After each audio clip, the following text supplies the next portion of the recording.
இலங்கை அதிபர் தேர்தலில் அனுரகுமார திசாநாயக்க சஜித் பிரேமதாச இடையே கடும் போட்டி நிலவுகிறது. இருவருக்கும் இடையிலான வாக்கு வித்தியாச சதவீதம் என்பது 5.6% மட்டுமே இருக்கிறது. தொடர்ச்சியாக இழுபறி நீடித்து வரக்கூடிய நிலையில் அடுத்த கட்ட நகர்வுகள் என்னவாக இருக்கும், இரண்டாம் கட்ட விருப்ப வாக்குகள் எண்ணப்படுவதற்கான வாய்ப்புகள் எந்த அளவிற்கு சாத்தியம் இருக்கிறது, இது தொடர்பான கூடுதல் விவரங்களோடு செய்தி அறையிலிருந்து செய்தியாளர் சிவரஞ்சனி இணைக்கிறார். சிவரஞ்சனி, விவரங்கள். நந்தா, இப்போ இருக்கக்கூடிய இந்த முன்னிலை நிலவரங்களை பார்க்கும்போது பெரும்பாலான இடங்கள்ல அனுரகுமார திசாநாயக்க முன்னிலையில் இருந்தாலும் கூட அனுராவுக்கும் அடுத்ததாக இருக்கக்கூடிய வேட்பாளரான சஜித்துக்கும் இடையிலான இந்த வாக்கு வித்தியாசம் ரொம்ப குறைவாக இருக்கு என்பதை நாம இங்க குறிப்பிட்டு ஆகணும். 5.6% அளவுக்கு தான் இவங்க இருவருக்கும் வித்தியாசம் இருக்கிறது. அனுராவை பொறுத்த வரைக்கும் 39.1% வாக்குகளை பெற்றிருக்கிறார். சஜித் பிரேமதாசவை பொறுத்த வரைக்கும் அவர் 33.5% வாக்குகளை தற்போது வரையில் பெற்றிருக்கிறார். காலையில் இந்த தபால் வாக்குகள் எண்ணப்பட தொடங்கும் போது அனுராவுக்கு 50%க்கும் அதிகமாக வாக்குகள் இருந்தன. சஜித் பிரேமதாசா பின்தங்கியிருந்தார். அது மெல்ல மெல்ல 40% என்று குறைந்தது. தற்போது 39.1% அனுராவுக்கு குறைந்திருக்கிறது. இவர்களுக்கு இடையிலான வாக்கு வித்தியாசம் என்பது குறைய குறைய குறைய இரண்டாம் விருப்ப தேர்வை எண்ணுவதற்கான வாய்ப்புகள் அதிகம் இருக்கிறது என்றுதான் நாம சொல்ல வேண்டும். ஒரு மணி நேரத்துக்கு முன்னாடி கூட இவர்கள் இருவருக்கும் இடையே கிட்டத்தட்ட 10% அளவுக்கு வாக்கு வித்தியாசம் இருந்தது. ஆனா இப்போ அது 5.6% குறைந்திருக்கிறது. இது 3% அல்லது 2% அளவுக்கு குறையும் பட்சத்தில் யாருக்குமே 50% அளவுக்கு வாக்குகள் கிடைக்காது. அப்போது இரண்டாம் கட்ட விருப்ப தேர்வு, அதாவது ஒவ்வொரு வாக்காளரும் 3 சாய்ஸஸ் அவங்க ஃபில் பண்ணி கொடுக்கலாம். என்னுடைய முதல் தேர்வு, இரண்டாம் தேர்வு, மூன்றாம் தேர்வுன்னு ஒவ்வொரு வாக்காளரும் அவர்களுடைய வாக்குகளை செலுத்தியிருப்பார்கள். அந்த பட்சத்தில் இரண்டாவது தேர்வாக யாரை அவர்கள் குறிப்பிட்டிருக்கிறார்கள் என்பது பார்க்கப்படும். இந்த வாக்கு வித்தியாசம் குறைய குறையதான் அது என்பதற்கான வாய்ப்புகள் என்பது அதிகம் இருக்கிறது. அது மட்டும் அல்லாமல் எங்கு இந்த வாக்கு வித்தியாசம் அதிகமாக இருக்கிறது என்று பார்க்கும்போது இலங்கை தமிழர்கள் அதிகம் வசிக்கக்கூடிய பகுதிகளில் தான் அவர்களுடைய வாக்குகள் என்பது ஸ்பிளிட்டா இருக்கு அப்படின்றத நாம பார்க்கணும். அதுல முக்கியமா யாழ்ப்பாணத்தை பொறுத்தவரையில் சஜித் பிரேமதாசவுக்கு பெரும்பான்மையான ஆதரவு இருக்கு என்று குறிப்பிடணும். அதே மாதிரி மற்ற தமிழர்கள் இருக்கக்கூடிய பகுதிகளில் தமிழ் பொது வேட்பாளர் அரியநேத்திரனுக்கும் ரணில் விக்ரமசிங்கவுக்கும் வாக்குகள் என்பது பிரிந்திருக்கிறது. அதனால் அனுரா அங்கு எல்லாம் பின்தங்கி இருக்கிறார். இந்த வாக்குகள் பிரிந்ததன் காரணமாக ஒருவேளை தமிழர்கள் அனைவரும் ஒன்றுபட்டு சஜித் பிரேமதாசாவுக்கு வாக்களித்திருந்தால் கூட சஜித் இந்நேரம் முன்னிலையில் கூட இருந்திருப்பதற்கான வாய்ப்புகள் இருக்கின்றன.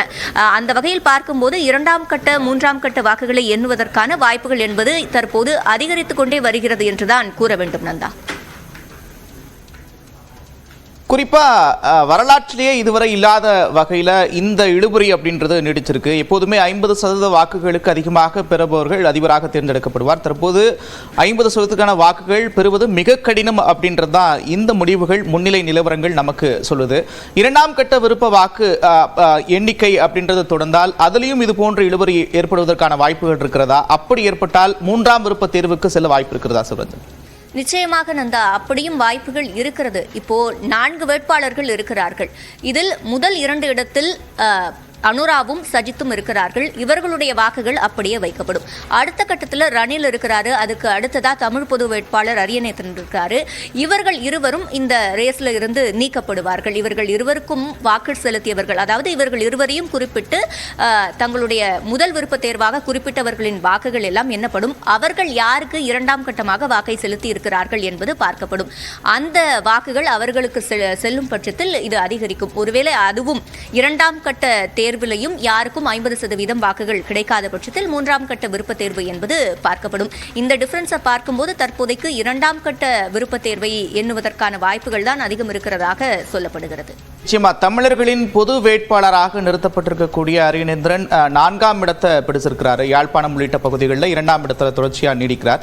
இவர் வாக்குகளை பிரித்திருக்கிறார். அதுதான் இந்த இழுபறிக்கு காரணம் அப்படின்னு புரிஞ்சுக்கலாமா சிவரஞ்சன்? நிச்சயமாக அவர் மட்டும் அல்ல, அனுரா பொதுவாகவே தமிழர்களுக்கு ஆதரவான பெரிய அளவில் கேம்பெயின்ஸ் மேற்கொள்ளல அப்படின்ற ஒரு விஷயமும் பார்க்கப்படுது. அது மட்டும் இல்லாமல் ஏற்கனவே தமிழர்கள் ரணிலுக்கு ஆதரவாக முன்பெல்லாம் வாக்கு செலுத்தி இருக்கிறார்கள். அதனால தற்போது அவர்கள் மத்தியில் ஒரு குழப்பம் ஏற்பட்டு இருக்கிறது என்றுதான் சொல்ல வேண்டும். ஏனென்றால் முக்கியமான தமிழ் கட்சியாக இருக்கக்கூடிய இலங்கை தமிழரசு கட்சி சஜித்துக்கு ஆதரவு என்று குறிப்பிட்டிருந்தது. ஆனால் அந்த கட்சியில் இருக்கக்கூடிய இன்னும் சில மூத்த தலைவர்களே தமிழ் பொது வேட்பாளருக்கு ஆதரவு தெரிவிங்கள் என்று கூறியிருந்தார்கள். ஆனால் அனுராவை பொறுத்தவரைக்கும் இது அனைவருக்குமான தேசம், முக்கியமாக ஊழலுக்கு எதிரான ஒரு ஆட்சியை நான் கொண்டு வருவேன் என்று குறிப்பிட்டிருந்தார்கள். எப்போதுமே இலங்கை அதிபர் தேர்தலில் தமிழர்களுடைய கோரிக்கை என்பது முக்கியத்துவம் வாய்ந்ததாக பார்க்கப்படும். ஆனால் இந்த முறை பொருளாதார நெருக்கடி என்பது அதையும் தாண்டி முக்கியத்துவம் வாய்ந்த ஒரு சூழ்நிலையை கொண்டு வந்ததால் தான் தமிழ் வாக்காளர்கள் மத்தியில் ஒரு குழப்பம் ஏற்பட்டது என்று குறிப்பிடலாம். அவர்களுடைய முந்தைய கோரிக்கைகள், அது தவிர தற்போது இருக்கக்கூடிய இளைஞர்களுக்கு இப்போது இருக்கக்கூடிய பொருளாதார பிரச்சனை தான் மிகப்பெரிய பிரச்சனையாக தெரிகிறது. அந்த இளைஞர்களின் வாக்குகளின் அடிப்படையில் தான் இந்த வித்தியாசங்கள் என்பது ஏற்படுகிறது. நந்தா, நிச்சயமா இந்த தேர்தல் முன்னணி நிலவரங்கள் அப்படின்றது ஈழம் அப்படின்ற ஒரு கோரிக்கையும் தாண்டி பொருளாதார நெருக்கடி அப்படின்றத முன்வைத்து நடத்தப்படக்கூடிய ஒரு தேர்தல், அதற்கான வாக்குப்பதிவு அப்படின்றதான் புரிஞ்சுக்க முடியுது. குறிப்பா இந்த ரேஸ்ல 3ஆம் இடத்துல இருக்கக்கூடிய தற்போதைய அதிபர் ரணில் விக்ரமசிங்கே, அதாவது 2ஆம் இடத்துல எதிர்க்கட்சி இருக்கக்கூடிய சஜித் இருக்கிறார், முதலிடத்துல தற்போது நீங்கள் குறிப்பிட்டது போல அனுரா இருக்கிறார். இந்த 3ஆம் இடத்திற்கான காரணம் என்ன, அதிருப்தி என்னுடைய வெளிப்பாடு அப்படின்னு புரிஞ்சுக்கலாமா சிவரஞ்சனி? இந்த 3ஆம் இடத்திற்கு 2 காரணங்கள் இருக்கின்றன. ஒன்று, இந்த 2 ஆண்டுகளில் பொருளாதார ரீதியாக பல்வேறு முன்னேற்றங்கள் அடைந்திருப்பதாக ரணில் விக்ரமசிங்க தரப்பில் கூறப்படுகிறது.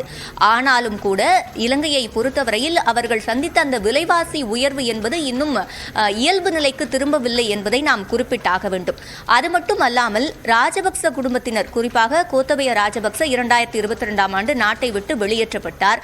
ஆனால் அவர் மீண்டும் இலங்கைக்கு வந்து அவருக்கு அரசு தரப்பில் இருந்தே பாதுகாப்பு வழங்கப்பட்டது. அதனால் ரணில் விக்ரமசிங்க என்பவர் ராஜபக்ச குடும்பத்துக்கு ஒரு நண்பர் என்கிற ஒரு முகமாகவும் பார்க்கப்படுகிறார். இப்படி ஒரு கருத்தும் முன்வைக்கப்படுகிறது. அதனால் மீண்டும் ரணில் விக்ரமசிங்கவை தேர்வு செய்வதன் மூலமாக அது கிட்டத்தட்ட ராஜபக்ச குடும்பத்தை ஆதரிப்பது போல்தான் என்ற ஒரு மனநிலை நிலவுவதாக சொல்லப்படுகிறது. இந்த காரணங்களால் தான் அவர் 3ஆம் இடத்திற்கு போயிருக்க கூடும் என்று கணிக்கப்படுகிறது. நந்தா, தொடர்ச்சியாக நீங்கள் குறிப்பிட்டதை போல இந்த பொருளாதார நெருக்கடி அப்படின்னு பார்க்குறப்ப இன்னும் மீளவில்லை இலங்கை அப்படின்றது தான் அங்கே இருக்கக்கூடிய கல நிறுவனங்கள் சொல்லுது. குறிப்பாக பெட்ரோல் உள்ளிட்ட பொருட்களினுடைய விலை குறைக்கப்பட்டிருந்தாலும் கூட அத்தியாவசிய பொருட்களினுடைய விலை குறைக்கப்படவில்லை அப்படின்றது தான் புரிஞ்சுக்க முடியுது. தற்போது மக்களுடைய தேர்வு அனுர திசாநாயக்கவாக இருந்தால் என்ன மாதிரியான சவால்களை அவர் எதிர்கொள்ள நேரிடும் சிவரஞ்சன்? முக்கியமான சவால் இந்த பொருளாதார நெருக்கடி தான். இப்போது IMF-ஓடு இருக்கக்கூடிய இந்த ஒப்பந்தத்தை அப்படியே எடுத்து செல்ல வேண்டும் என்பதுதான் பலருடைய ஆலோசனையாக இருக்கிறது. ஆனால் இவர் மாற்றத்திற்கான ஒரு வாக்குறுதியை முன்வைக்கிறார். அது எந்த அளவுக்கு சாத்தியம் என்கிற கேள்விக்குறி அவர் முன்பாக நிற்கிறது. அது மட்டுமல்லாமல் இலங்கை சந்தித்த இந்த பொருளாதார நெருக்கடியிலிருந்து இலங்கை மீள்வது என்பது இமிடியேட்டா நடக்கக்கூடிய ஒரு விஷயம் கிடையாது என்கிற கருத்தை முன்வைக்கிறார்கள். அப்போது அவர் ஒருவேளை அதிபராக இப்போது தேர்வு செய்யப்பட்டால் கூட அடுத்த 5 ஆண்டுகளில் இதை சரி செய்து விடுவாரா அப்படின்ற ஒரு கேள்வி முக்கியமாக இருக்கிறது. அது மிக மிக கடினம் என்று குறிப்பிடுகிறார்கள். அது மட்டுமல்லாமல் பிற நாடுகள் இந்த தேர்தலை உற்று நோக்கி வருகின்றன. அந்த வகையில் பார்க்கும்போது அமெரிக்கா, சீனா, இந்தியாவை பொறுத்த வரைக்கும் அனுரா இந்த நாடுகளுடைய முதல் தேர்வாக இருப்பாரா, இவர் மற்ற உலக நாடுகளோடு எந்த அளவுக்கு நட்பு ரீதியிலாக ஒரு இணக்கமான சூழலை ஏற்படுத்துவார் என்கிற கேள்வியும் இருக்கிறது. காரணம், அனுராவுடைய கட்சி என்பது முன்பாக ஒரு கிட்டத்தட்ட ப்ரோ சைனா கொள்கைகள் அப்படின்னு குறிப்பிடுறாங்க. அந்த மாதிரியான ஒரு கொள்கைகளை கொண்டிருந்த கட்சியாக ஒரு கருத்து முன்வைக்கப்படுது. அப்போது தற்போது அவர் என்ன முன்னெடுப்புகளை எடுப்பார், மற்ற உலக நாடுகளோடு அவர் எந்த அளவுக்கு இணக்கமாக செல்வார் என்கிற கேள்விகள் எல்லாம் முன்வைக்கப்படுகிறது. அதுபோல மற்ற நாடுகளில் இருந்து வாங்கக்கூடிய உதவிகள், பொருளாதார ரீதியாக வாங்கக்கூடிய உதவிகளில் பல்வேறு உதவிகளுக்கு அவர் எதிர்ப்பு தெரிவித்திருக்கிறார். அப்போது அதை விடுக்கும் பட்சத்தில் எந்த அளவுக்கு பொருளாதாரத்தை மீட்டெடுக்க முடியும் அவரால் என்கிற கேள்வி முன்வைக்கப்படுது. இது தவிர அனுரா தேர்ந்தெடுக்கப்படும் பட்சத்தில் அடுத்ததாக பாராளுமன்ற தேர்தலை சந்திக்கக்கூடிய ஒரு சூழல் வரும். இப்போது இருக்கக்கூடிய பாராளுமன்றத்தை கலைத்துவிட்டு திரும்பவும் அதற்கான தேர்தலை சந்திக்கக்கூடிய சூழல் வரும். அதற்கான ஆதரவு என்பது எப்படி இருக்கும் என்கிற கேள்விக்குறி இருக்கிறது. ஏனால் இதே ஆதரவு, இதே போன்று இதே கட்சிகள் இதே நிலைப்பாட்டில் இருக்குமா என்கிற கேள்வி முன்னில் நிற்கிறது. நந்தா.